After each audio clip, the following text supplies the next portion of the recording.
শোকের ছায়া নেমে এলো সেনগুপ্ত বাড়িতে। সূর্য এবং সোনার মৃত্যুতে সারা বাড়ি অন্ধকারে ঢেকে গেল। সংসার ভেঙে তছনছ।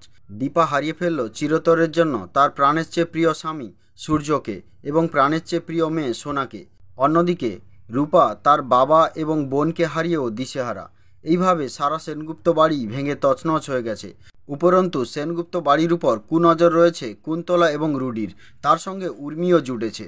তাহলে এই অবস্থায় দীপা কি পারবে সেনগুপ্ত পরিবারের বাকি সদস্যদের বাঁচিয়ে রাখতে, নাকি এক এক করে সূর্য এবং সোনার মতো সবাই ধ্বংস হয়ে যাবে? হ্যাঁ বন্ধুরা, অনুরাগের ছোঁয়ার আগামী পর্বগুলোতে আমরা এরকমটাই দেখতে পাবো।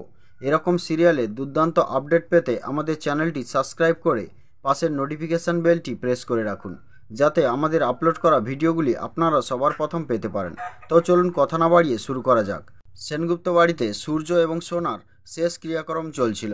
এমন সময় কুন্তলা সেনগুপ্ত বাড়িটা ছিনিয়ে নেওয়ার সমস্ত প্ল্যান কষে ফেলে এবং সঙ্গে উর্মিকে নিয়ে নেয়। উর্মিও নিজের আখের গোছানোর জন্য কুন্তলার সঙ্গে ভিড়ে যায়।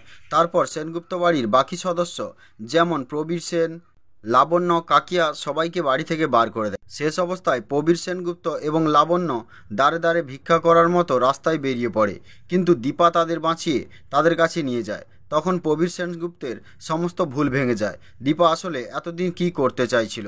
দীপাকে সে সবসময় ভুল বুঝে এসেছিল। তার জন্য প্রবীর সেনগুপ্ত দীপার কাছে ক্ষমাও চায়। এই বিরাট ধাক্কার পর দীপা কি উঠে দাঁড়িয়ে কুন্তলাকে চরম শাস্তি দিতে পারবে? এর পরবর্তী পর্বে দীপা কুন্তলার কী অবস্থা করলো জানতে আমাদের ভিডিওটিতে কমেন্ট করবেন।